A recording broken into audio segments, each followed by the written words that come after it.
Tell me about the water one where the boy threw the rock into the water. Oh no, that's the yeah. So there's one monk. Somehow he went around and it late at night. So he stopped by at a temple. And in the past, somehow it become a common rules that if the monk wander around at night, they can seek the shelter to stay overnight at the temple. That's common rules for any temple. So yes, he was allowed to stay overnight at that temple. What happened then? He used to meditate every day, especially every night. But somehow he just let his spirit go out of his body each time he did meditation. And somehow at that particular night, he wandered around, but he forgot to get back to his body.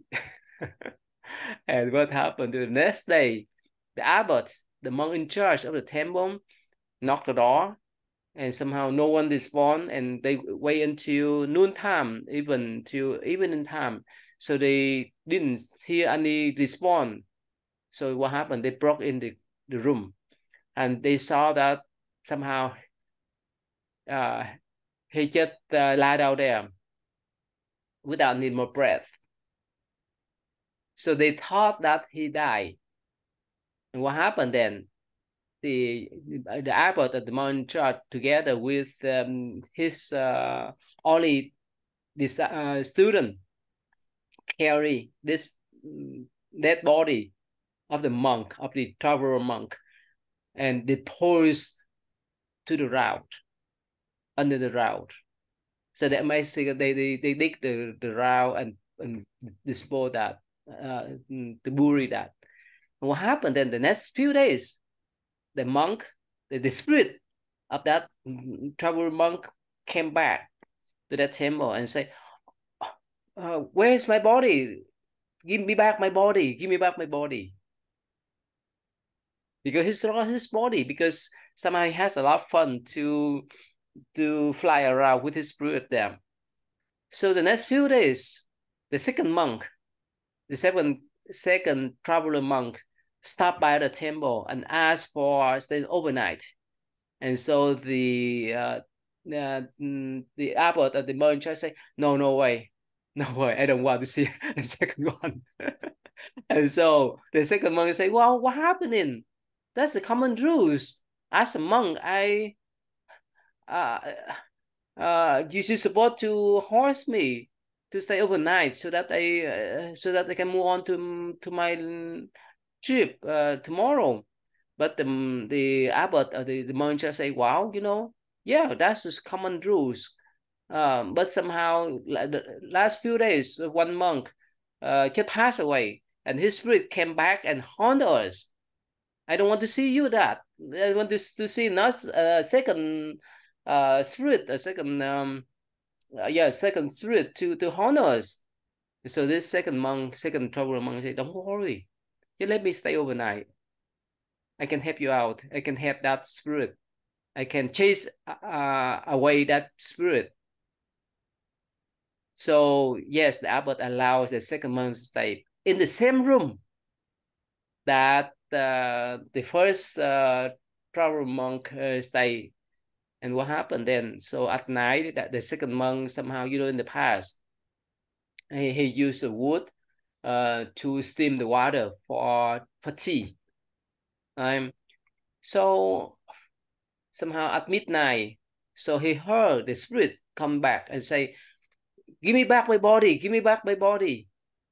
So this second monk point the finger to the fire where he burning, the wood. He used the wood to burn the body water. He point his finger to the fire. The fire. Here is your body. So for a while, and he heard the spirit say, "No, that's not my body." And the second monk point his finger to the boiling water and say, "Here is the body." And for a while, the spirit say, no, that's not my body. At that moment, the second monk say, well, when you was alive, when you jump into the fire, you be burned. When you jump into the boiling water, you be dead. But now you're free. Why do you need to find another body? At that moment, the spirit have some kind of awakening and he left. Hmm. You understand the whole story now?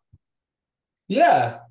Yeah, it's like there's another one where the it was an old monk, or maybe even, I don't think it was a venerable master, but an old monk died of anger after drinking soup that he was sick, and a disciple made him soup and put meat broth in it, and he became so angry that because he'd been keeping like pure vegetarian guidelines, that he like died on the spot. And then there was that same sort of thing with like his, maybe I'm mixing up stories, but I think this was it. His consciousness was disturbed until there was a monk that helped him see that he was free now and he could. It was like a similar conversation. But that, I mean, that's a good one. That's a good one. Yeah, so we'll go back here. That's what the Buddha say. So when we still have this physical body, we still have this human body, we're so limited, we cannot fly around. We cannot uh, do things that we really want to do because of this physical body. But when we go beyond this physical body, our mind is so wonderful. That's why in the Mahayana Buddhist tradition, right? They said that if someone passed away in Africa, in Vietnam, or wherever, but when we pray for them here, they recognize us. They could come here on the spot, Mm-hmm. instantly, because without the flesh body, our mind is so free to fly anywhere that we think of. But the problem is that for us, for business of us, we have all kind of thought. So when I say that if we have the good thought, get a good thought to the Buddha land, instantly we go there. Or even we intend recitation, Amitabha Buddha, right? The Buddha Mm-hmm. said, if we really sincerely uh, decide the Buddha name only 10 times, instantly we go to Buddha land. If we think about Buddha land, but not easy because we get stuck with all kind of mundane, all kind of habitual pattern, all kind of attachment here. Yeah.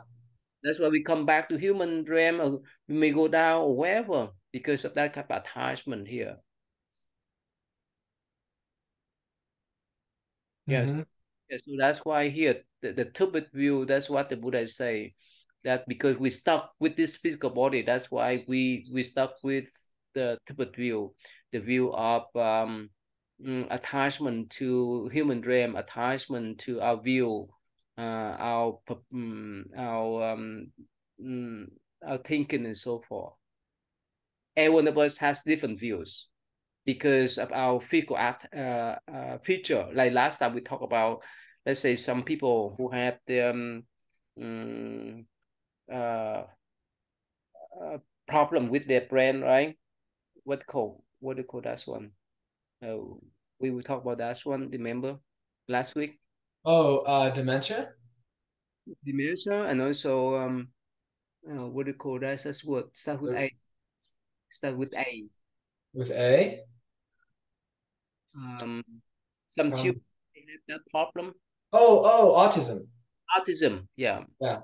Remember I told you one of my student, he could not speak well, but he could recognize the musical clearly, that he could write it note write clearly, and he could recognize the melody of the music uh, far beyond the normal people.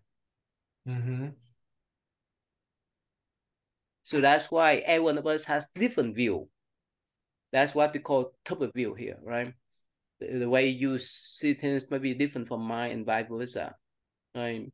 The way that let's say, okay, because you were trained in the medical field, your view would be influenced by those medical medical view. But for Mhm. me, I view this in the more in the spiritual part and so forth. That's what about. And also the physical makeup too. Like if some of them have some kind of dementia, some kind of autism, and so forth, they have different views from us. That's just what about here. Yeah, let's move on to your regulation and habits give rise to the interaction which respond to the six-sense data. This intellect has no independent form apart from the object of sense and is devoid of nature apart from perception. It unites with sense data to become another fullness, which the third layer is called cupid passion. So basically, we'll say based upon our sixth sense, we get stuck with those type of perception, with this type of passion.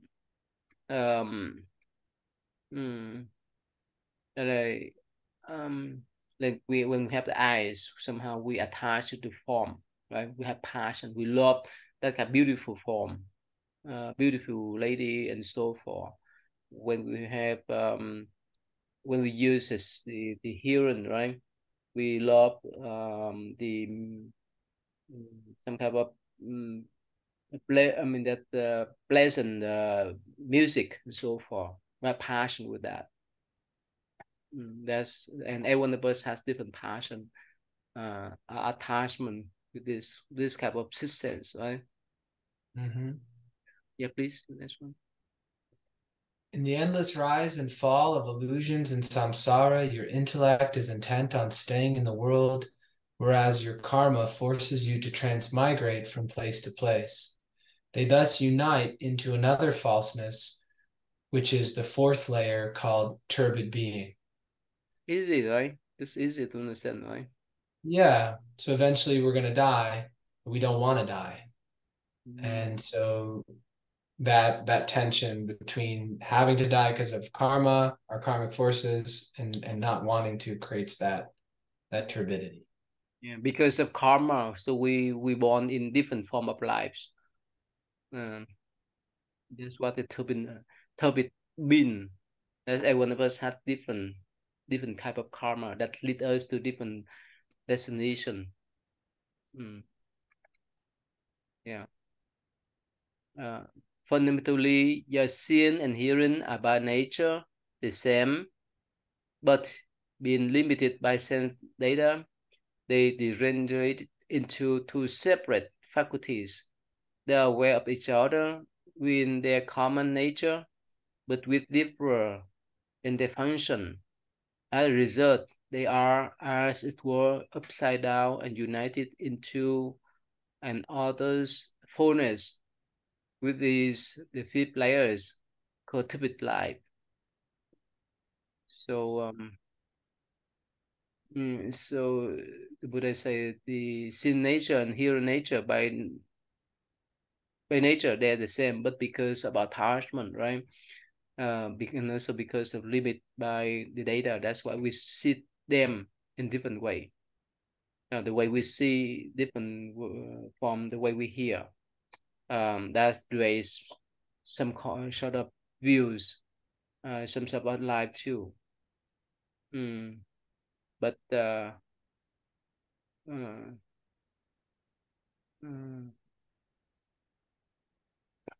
again, yeah, because they, in a sense, they're same. But for us, somehow we have those kind of attachment. So that's why we raise more life. We see things different way from we hear.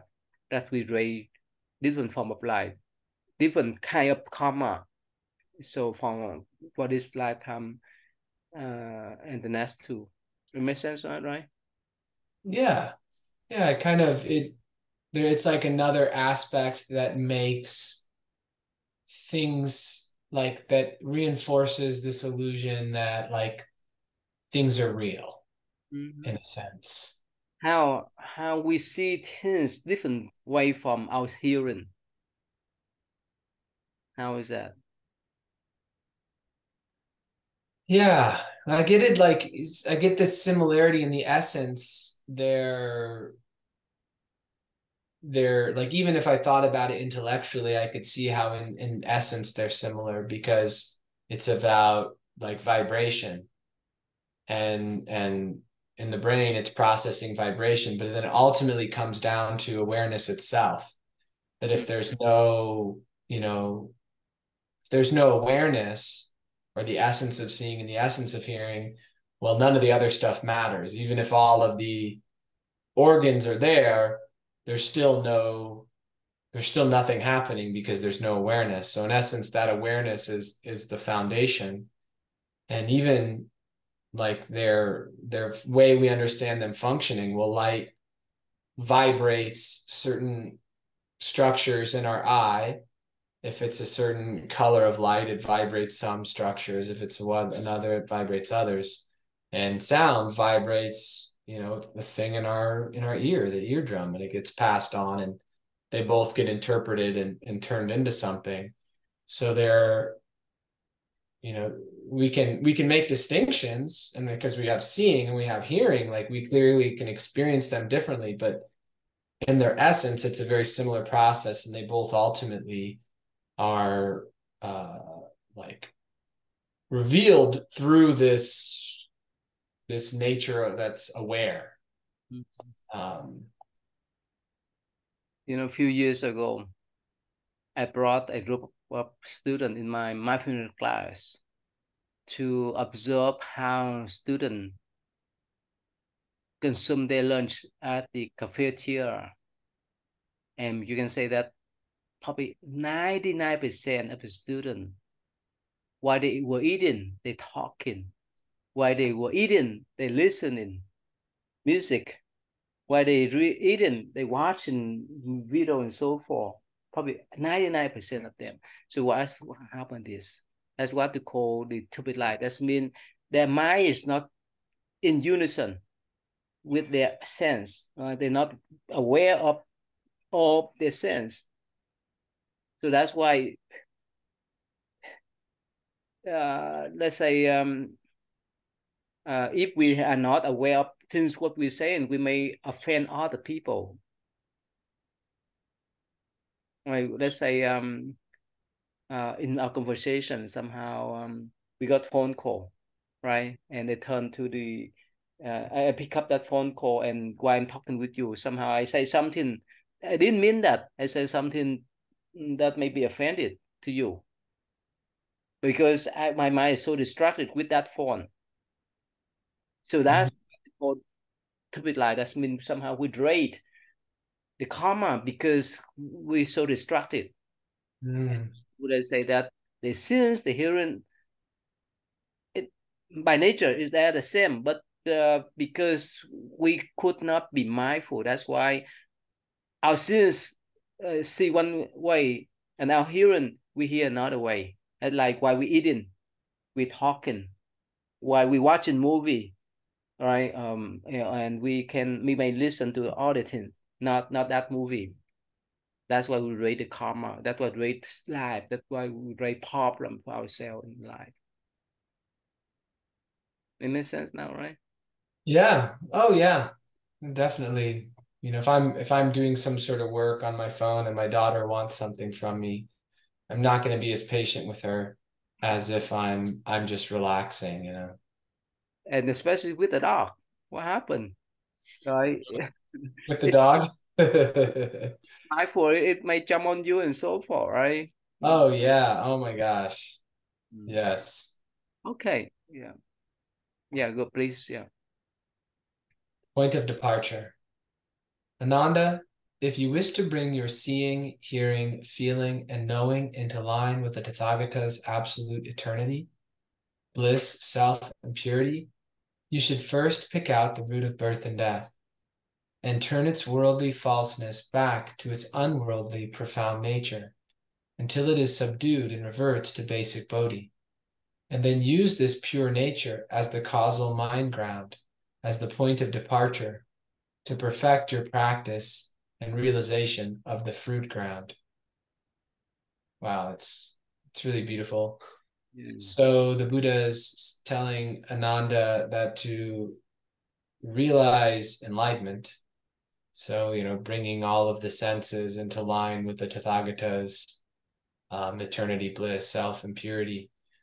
First, have to pick out the root of birth and death, and in that case, I mean ignorance, right? Because ignorance, the idea that of self delusion leads to or is associated with the desire and anger. Mm. Um, so if we pick out the root of that ignorance and turn its worldly falseness back to its unworldly profound nature. So it's not dependent upon like our the essence of what we are, true nature is not dependent upon worldly things. Mm-hmm. It's prior to that. Like our physical body is dependent upon food and water, but that which has the physical body being in the first place isn't. The essential nature isn't. Okay. And it's until it's subdued and reverts to basic bodhi, and then using that as the causal ground to perfect your practice and realization of the fruit ground.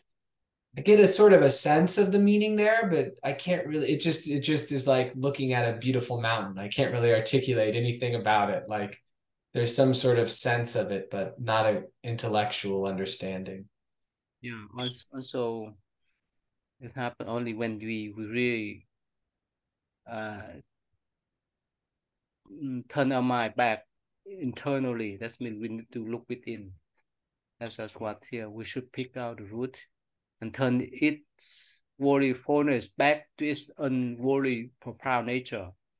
That's why in the Zen tradition they say that we need to look within ourselves, to look without there, and somehow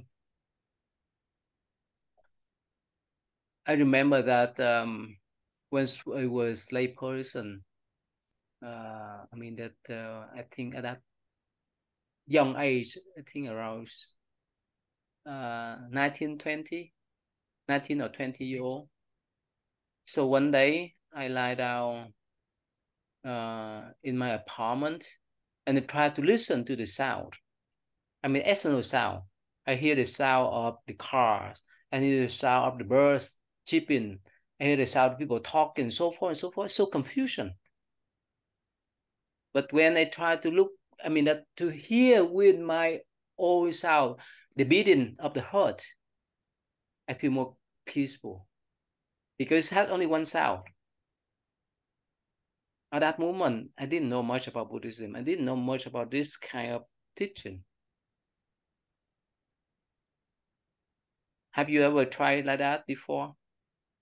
Yeah, yeah, both. Yeah, there was a book I read when I was really young that was all about that, like laying. The book is about like a kid laying in the backyard and hearing the sounds of all the things around, and then also once already knowing about Buddhism and doing breath practice, periodically noticing my heartbeat, and then more so than hearing it, like feeling it and Mm-hmm. like in a really calm, I could kind of follow it by feeling it.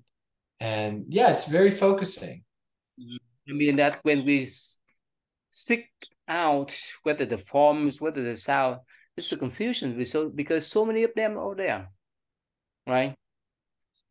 Is that Yeah, depending on the location. Sometimes there's some places that can be real peaceful and have like just nice gentle sounds. But like in a city, yeah, there's just like all sorts of things going on. but even let's say even you live in the wood, like right now I live in Corden, from Monday to I stay in Corden from Monday to Thursday noon. So in the morning, yes, I listen to the sound of the bird chirping, the sound of the, I mean that the nature, the sound of the nature. But still, in my view, as much as we look without, as much as we try to listen to those kind of external sound, it's limitless sound. It's not confusion like in the city, but it's still so much for them that we can distinguish one. But when we return to our hearing, let's say just hear the sound of our heartbeat, that's so simple. It's there. That's what I mean. There's only one sound within our body. This one is to listen to our heartbeat and not listen. Yeah. But our, Yeah. You can to hear all of the sounds at once, to try to clearly distinguish all of them yeah, would be, yeah, that's much harder than just yeah. something that's singular. Yeah. So at that moment, I recognize right away, no way for me to look without. If I look without the sound, the form, and so on, big more confusion. And just look in. That's into. I mean that in. Yeah, in line with whatever Buddha say here, and even in the Zen tradition, we need to look within. When we look within, everything will be more peaceful, more calm. Yeah. Okay. This like purifying muddy water in a clean container, left unshaken in a complete calmness, the sand and mud will sink to the bottom. When the clear water appears, this is called the first suppression of the intruding evil elements of passion. When a mud has been removed, leaving behind only the clear water, this is called permanent cutting up of basic ignorance. Enlightenment is pure and unmixed, and its manifestation is not of the nature of chasm, but are in accord with the immaculate virtue of nirvana. Wow, it's so clear, right? The passage. So when we sail down the dirty water, right? Yes, or the mud or the powder will be sailed out on the bottom. On the top, we have the clear water, but only it's only temporary, right? Get the first, here would I say, first suppression. That's all. The next one that you need to do is we need to remove them all, remove the mud, and this is called permanent cutting off basic ignorance. And like the pure water, no matter what we how we shake, whichever direction we shake, it's still pure water we can drink. But if we have the muddy water inside that water bottle, when we get touch it and shake it, all the mud coming back again. So that's the trick. How we purified the mud is most important one, not the suppression one. That's why somehow, the samatha and vipassana. Samatha does mean we calm our mind down. Vipassana does mean insight, seeing through things. When we see through things, we won't attach to them anymore. But before that kind of insight, that having that kind of insight, insightful thought, if we could not calm our mind down, we could not have that kind of insight. So we have to cool down our mind. And when we cool our mind, we need to have the insight to see through.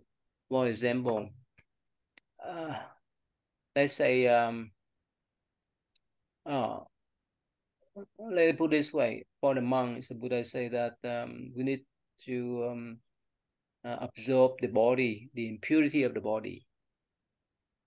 If somehow our mind is still confused, our mind, we have a lot of thinking, there's no way for us to see those kind of impurity easily.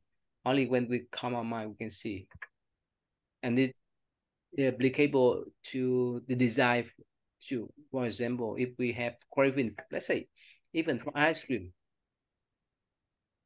if we cool our mind down, if we have clarity in our mind, we say, okay, ice cream, it's just some kind of food. But am I so confused like other people will say, oh wow, this is so delicious and we consume now today and tomorrow we still like to consume and so forth. We attach those type of smelling, those type of taste of the ice cream. But we could see through. It's just the kind of food we want to attach to them. Yeah. Mm-hmm. This part is so clear, right? Oh yeah. Yeah. Mhm. Yeah, very clear. Yeah. Okay. Yeah, please. Looking into the roots of klesa. To find the sense organs suitable for meditation, what is the second decisive factor in your determination to develop the Bodhi mind and to advance boldly along the Bodhisattva path by relinquishing everything worldly? You should look closely into the origin of klesa, caused by your basic ignorance and developing discrimination, to see who creates and endures them. Ananda, in your cultivation of Bodhi, if you do not inquire into the root of klesa, you will never know how and where the organs and sense data are turned upside down. If you fail to understand this, how can you overcome them to win the Tathagata stage? Tay, 1 second. My wife's got something on the stove. I want to warn her because it's burning. Lisa, something's burning. Yeah, bad. Okay. Sorry. It just smells really smoky in here, and I can hear a sound from the stove. Um, so klesa these are basically like obscurations or delusion. It's my understanding of klesa. Am I recalling that correctly, Ty? Uh, yeah, let's check it out. Let's check it out. I forgot this one, this term too. Probably yeah, yeah, let's just check it out then. Hmm. Hmm.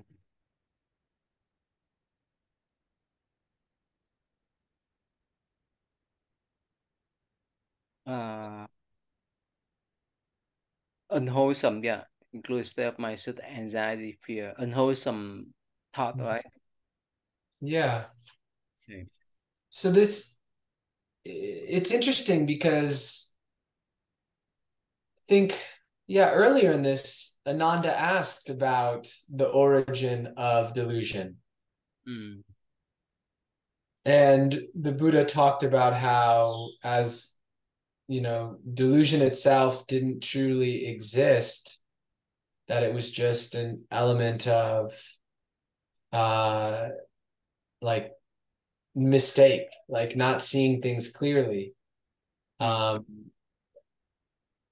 that, yeah, it seemed that he was sort of correcting Ananda in the question about like the origin of delusion. But then here he's saying that it's important to see the origin of these mind states that lead to unwholesome actions, mm, the origin of klesa, and and then seeing and then kind of turning towards, well, who endures these states too, so that in Zen it's like there's the who am I, or who is the one that hears, that question about turning back towards the essence of awareness. um and you're cultivating, so if we don't inquire about the roots of these unwholesome states, uh then we'll never know how and where the organs and state are turned upside down, mm, and so then we can't overcome them. So yeah, in meditation, I think that's our opportunity to begin to understand how those sorts of things arise, because it's kind of hard to use a disturbed mind to try to understand that stuff. But as we like disengage and relax, and then we're seeing these patterns coming through, we can begin to kind of in a way, I like passively understand the patterns in a new way. Like they kind of, as we disengage, the habit patterns will kind of come to the surface because Mm, they're habitual. So even if we don't try to run those patterns, they're still going to run. And then we can get like a deeper understanding of how they arise. mm. Oh man. Oh gosh. It is smoky in here. I feel it in my throat. You still smell? Oh yeah. Yeah, it's pretty strong. It's burning the back of my throat a little bit. Uh, I used to tell the story of my teacher back in Vietnam. I don't know whether I told you yet. So I think at that time it was only about 9 or 10 year old. I think I was in the third and fourth grade. So the teacher is so nice. He's so generous. You know, back then in the 80s, early 80s, late 70s, early 80s, uh, I think late 70. So, you know, the country is so poor that people, we didn't have money to buy the pen to write. And what happened then? So the teacher, he used his salary to buy pencil for us to write. And some of us, even most of us, took advantage on that. And somehow one day, when he walked into the room, I mean, that walked into our classroom, and it was so chaos. We run around. You know, the children like you run around, play around, jump up and down to the table, to the chair, and so forth. So he walked step by step to the front desk, and he sat there. And again, we still run around. We chase after each other. We yell and so forth, all kind of noise, all kind of racing things happening. What happened then? Somehow he used his two hands to flip the table, to flip the desk. Boom! Everyone else calm down. Everyone else keep silent. And of course, we recognize that he's so angry because we didn't respect him, even he's so nice to us. But my point I want to say is that it's sort of frustration. Probably now I speak on behalf of him. I don't know whether it's true or not. Probably he expect that since he was so generous to us, we should respect him. But in return, it's so chaos when he walked into the room. So disrespectful to him. That's why he flipped the whole front desk. I mean that kind of anger is this with his frustration first, that he could not receive the respect that he expected to have. That's why he flipped the table. To go back, what I want to say here that somehow the Buddha say, if we do not see the root of the problem, we cannot cut it off. We cannot delete it. We cannot transform it. And that's Buddhist view. It's like you say, right? If we have confused mind, uh, when we see people so angry toward us, we don't know why, right? But if we have a calmness in our mind, we may recognize, like the story that I just told you, my teacher, recognize why he's so angry. So it's like when someone threw the rock into the pond, I mean the clear pond, like the swimming pool, for example, because the water is so pure, it's water so clean that you can see when that rock touch to the bottom of the pond, of the swimming pool, and somehow when it just touch to the bottom, it have the little bubble. And that little bubble will spin up bit by bit. The uh, the larger is more, I mean that when it's more bit a bit, it will be larger, and until on the surface, it's like the big bubble. For us, we could see only the larger one, the bigger one on the surface. We don't see the bottom one. That's what the Buddha say. We need to see the root of the problem, the root of kesa, the root of unwholesome karma, unwholesome thought there. Yeah, it's there's good analogies within osteopathic treatment too. Um, Sometime, very frequently, people if they have neck pain that doesn't get better with seeing other types of providers like chiropractors and acupuncture and massage. Frequently, it's because they have like their wrist is jammed up, Mm. and it there's a chain effect that passes up and restricts their neck. And as soon as the little bones in the wrist are freed up, then everything else opens up, and the neck pain will start getting better. But if we just see the surface thing of it and work on that, work on that, work on that, and ignore everything else, then it doesn't get better. So I can relate to that. Yeah. Yeah, that's why here the Buddha say we need to see the root of the problem. Okay, yeah, let me on this one here. Ananda, if a man who is good at untying knots does not see them, how can he undo them? You have never heard that the voice can be unfastened, for it has neither form nor shape, and is not like a knot that can be untied. But your eyes, ears, nose, and tongue, as well as your body and mind, are the six decoys which a thief used to steal the treasury of your house. For reasons in the time without beginnings, living beings in this world have always been in the dark in time and space. Hence, you are unable to live beyond the material worlds.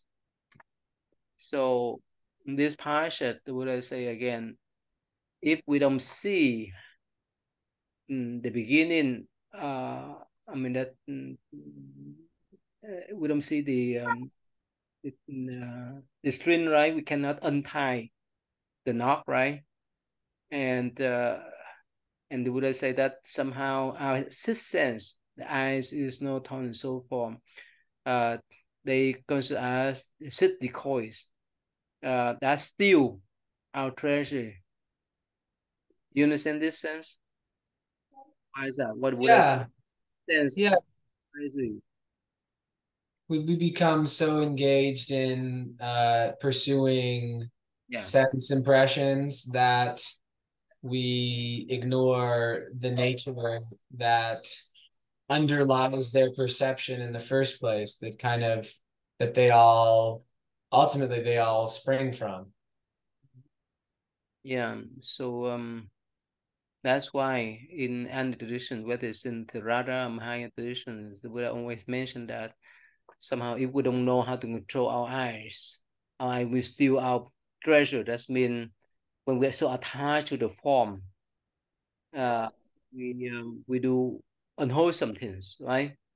When we want to consume the food that we want to, that of course are the basic need of human beings, but because of eating, somehow we fight with each other like animals, right? And when we want to enjoy our ears, our hearing, so we we would not accept anyone that try to criticize us. That's why we're so angry when someone criticizes us, someone scores. So, anyways, in this passage, the Buddha say that six senses are six decoys. But later on, the Buddha say only, and also through this six sense, we can untie the knot. We can attain enlightenment or have some kind of awakening through six sense if we know how to turn them around.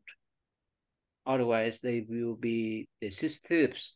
That's still our treasure of the essence and so forth. It makes sense, right? Yes, yeah. Please, the next one. Ananda, What is this realm of time and space? Time means duration and space location. You know that the 10 directions are in space and the past, present, and future are in time. There are 10 directions of space and three aspects of time. All living beings owe their bodies to illusory time and space, which are interwoven within them and continue to affect them. Although there are 10 directions, the worldly man recognizes only the east, west, south, and north as cardinal points, but disregards the intermediate ones and the zenith and nadir, which he considers as unimportant. Hmm. Okay?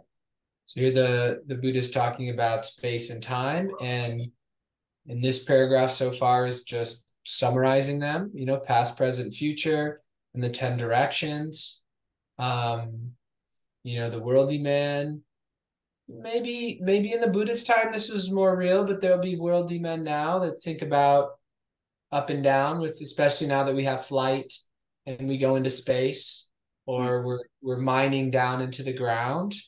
Those, and I'm wondering in what capacity is the Buddha saying that the worldly man recognizes these as unimportant. Um, and it's interesting, the 10 directions, to me it seems like we could also say infinite directions if Hmm. we imagine a sphere, and Hmm. then there's all sorts of in-betweens, all the others. So Tikal Fapa, this came up in our last talk. I kind of wondered why it settled on 10, because we could make more divisions Hmm. within that. So yeah, I don't know. It probably that's what people can understand in the past. But even now, most of the time in our daily life, we just see how we walk, how we drive. Unless we fly out of town a lot, we would recognize, oh, I'm on the air now, right? But even if Mhm. I'm on the air most of the time, oh, I'm out with the airplane. It's just, some people when they first fly, they be scared, right? They be scared that they may fall down to the route. But my Mhm. as most of the time we live in what they call two dimension, all right? We walk, we drive the car, and we interact with other people. We will not think much about on the air. We will not think much about under the water. Mhm. Let's we go there. Probably that's what the Buddha say in the past, and even nowadays too, right? We can see in the two dimension, not even three dimension, not even 10 direction. That's why it's whenever we mention about 10 direction, even the Buddhists, some of them they could not recognize us. Mm. Because we get used, right? We get used of this kind of two dimension, right? Uh, Okay. yeah. Okay. All right. Let's move up here. Okay, here. Wow, this is a number. Then tendon up three times with the four candidate points, three times four, or four candidate points with the three times 4.4 times three results in the constant 12. Do we understand the number 12 come from, right? Yeah, 3 times 4 or 4 times 3. So three dimension, right? Four Mhm. four direction, right? Mhm. Mm. Allows for the change and transformation of discriminative thoughts occurring twice to cover past, present, future. This constant is increased from 1 to 10,000 and 1,000 to cover the whole field of activities of its six sense organs. Its maximum sum of merit is the potential function of being represented by number 1,200. So you know how it go up to 12, right? Time with 1,000. 1,000 represent the limitless number. In in Chinese and in Indian culture, whenever we talk about 10, 100, 1,000, 10,000, so somehow it say that complete number, or Buddhist view use 84,000, a limitless number. So that's why I think when you memorize the Lotus Sutra, I don't know whether you encounter this passage yet. The Buddha say that the hearing nature has 1,200 virtue. I haven't, not the part I've memorized yet, and it's been a bit since I've read the whole thing. So, The um, the eyes has I only 800 virtue.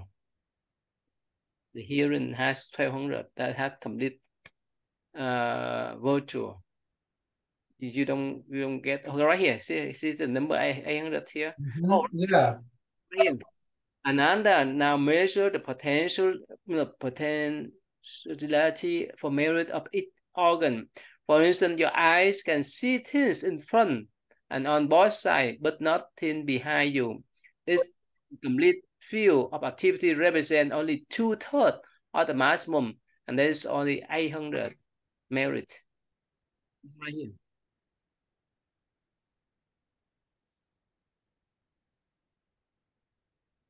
So as to your ears, so I go up and we go down here.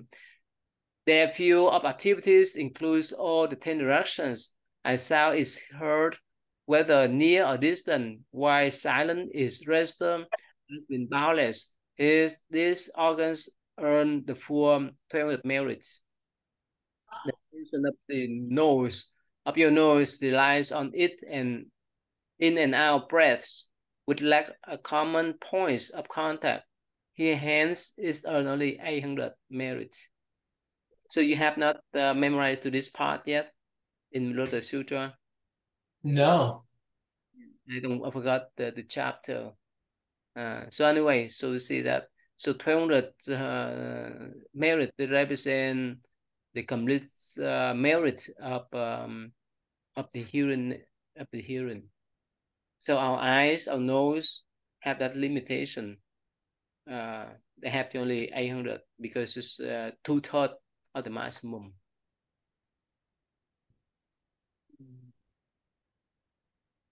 This is the first time you read this kind of number? Yeah. And I get like I get the constant 12, Yeah. and then allowing for the change and transformation of discriminative thoughts occurring thrice. This constant is increased from 1 to 10,100 and 1,000. I have trouble following that. I have trouble following because it says before it results in the constant 12. 12 times 1,000, that means 1,200 then. Um, but wouldn't it be 12,000 No. Oh. if it Oh. was 12 times 1,000? If it was 12 times 100, Oh.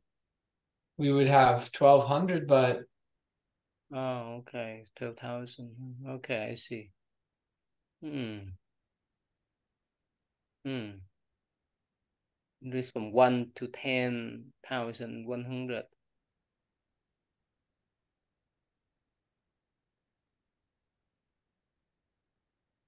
Hmm. Oh, they take 100 then. 100 times 12. That's 1,200, right? that would be 1,200. Yeah. I still, From 1 to 10,100. yeah. I'm not sure, This number, right? yeah, where those come from. Hmm. From 1, 10,100. Do the math. Hmm. Hmm. Allowing for the change and transformation of discriminative thoughts occurring thrice. This constant is increased from one. Because if it said from 12, that would make sense because it said the constant results in the constant 12. Yeah, I'm not sure. There's some going on there. I don't understand. Okay, let me look it over then. This one here. Wow. Here's some explanation I will try to see next time then. Be cool if you could look at it in Vietnamese, maybe in a different translation. It's makes more sense. Yeah, probably. But up from down here, it makes sense, right? Yeah, that once you get to the 1200 and then how they get 800, that makes sense to But me. Yeah. 10,100 and 1,000 here, right? Yeah. Okay, let me look at the number then. Okay. Sometime I don't know. Mm, Maybe translation, I don't know. Okay, so can we stop, right? Oh, certainly. All right. Yeah, so thank you. So I look at the number and may discuss next time then. Right, so thank you.